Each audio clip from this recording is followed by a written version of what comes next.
It feels like it's been a long time since I made a serious, effortful video. Let me say this before I start. If you're in search for a true old school RPG released today, Outward is the game to play. Outward is a game developed by a small company called 9 Dots. 9 Dots made Brand way back in 2012, God Factory Wingman in 2014, and finally Outward this year. Outward does something special by today's standards that I believe many gamers have forgotten about, and it's probably one of the first things the player notices. It puts the experience and feeling ahead of the graphics, which is extremely noticeable, and even a point in their About tab on their website. Feel free to pause the video and read this, it's admirable to say the least.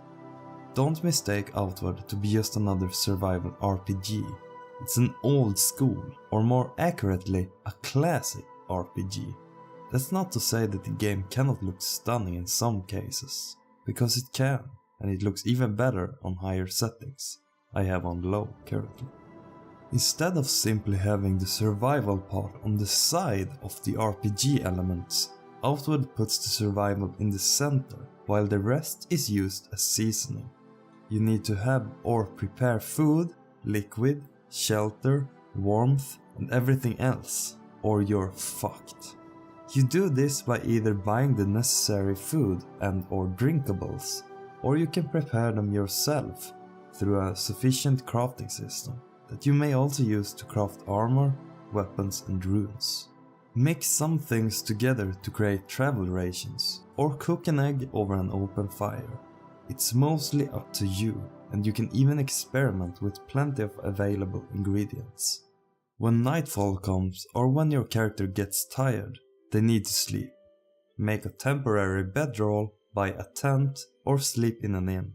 But don't forget to repair your items and guard a couple of hours if you want to improve your chances of not getting caught up in your sleep. You're in charge of deciding whatever you want to do, or whatever you want to be, which is an amazing thing. I started out as a simple fighter, but in due time I became a badass mage with a huge two-handed sword. Another reason you should play it is because of the tough world. The game doesn't hold your hand at all, almost too little actually, which is why I died within the first 15 minutes by trying to fight a simple bandit.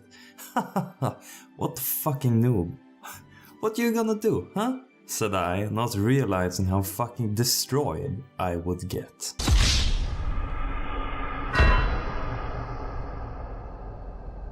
Well, shit. Turns out the combat is not your ordinary action RPG combat, but instead is focused more on preparation and patience, keeping true to the old school style.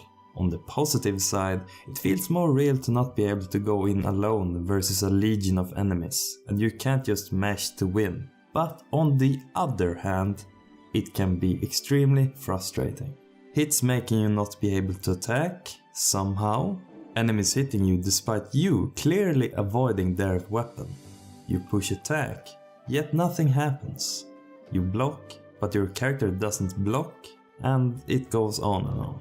There seems to be some form of pause time between things you do, so it feels quite weird before you get used to it. It's hard to explain. I get what they were going for, or I think I do. And for some people it will feel amazing, but for me it doesn't quite hit the mark. The best strategy in combat is almost always just locking onto an enemy, strafing around them while blocking, and getting 1 to 2 hits in while they whiff their attack. And repeat. It gets boring after a while. Unless you choose to become the aforementioned mage. It feels like the combat system rewards magic users to a much higher degree. So if you have the resources, magic can be extremely rewarding and fun to experiment with. But to be honest, it's not the combat that's in the center. It's the journey that matters the most, and you can see that the developers put in extra time trying to make it worthwhile. The world is huge and it's covered in a variety of fauna, grass, mountains, caves, trees, beaches and much more. There is no quick travel, so get ready to see the same surroundings as you track back and forth, and back and forth, and back and forth between places, doing quests and exploring. This actually has one positive side to it.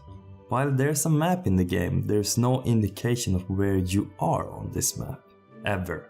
So it's key to be aware of your surroundings and look out for potential landmarks to keep track of where you are. It incentivizes awareness, and that's one thing I truly appreciate. The red dots or map trackers have become far too common today, completely removing the need to actually listen to NPCs for directions.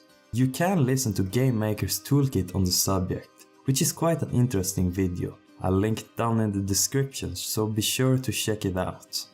But now for the drawback of the system. Tracking back and forth can also become very tedious. There's a lot of emptiness, and a lot of time is spent simply running to places.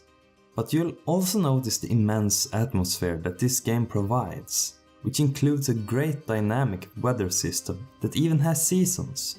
While the beginning of the game offers little when it comes to quests, that doesn't really matter. Starting quests are a good way to get familiar with the game's mechanics and a few important NPCs. You'll also notice early on that the journey and game is specifically tailored for multiplayer, as the game becomes so much more fun with a friend, and less frustrating too. You can play with a friend through the internet, but you can also play multiplayer split screen. It's really cool to see split screen multiplayer in any game made today, and I can't give enough props to the devs for it. But as with everything else, there are some drawbacks to Outward. And I'm sorry in advance, but I'm gonna be brutally honest, so prepare yourself for it. The NPCs may look interesting enough, but the voice acting is subpar at best, and some characters have a weird accent going on. Hey there! Hey there! Greetings, friend. Lend me your ear. I'm always interested in curiosities. The weapon effects, they're just... The soundtrack is quite nice actually, but it's nothing revolutionary at the same time. If you listen closely, however, you'll hear some hidden gems here and there. Great tracks even. Another setback in my book is what some of the things does, like the difference between resistances and impact resistance. I had to look it up, but it's honestly just a minor grievance. What isn't a minor grievance is that when you die, you can end up pretty much anywhere close by, and it can be really annoying trying to locate your backpack and gear again.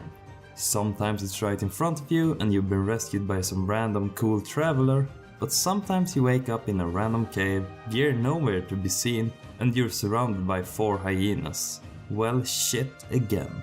And the last thing I don't like, and which is quite ordinary in these types of few people developed it games, the game has some long loading times and is prone to crashing randomly during, well, whenever really.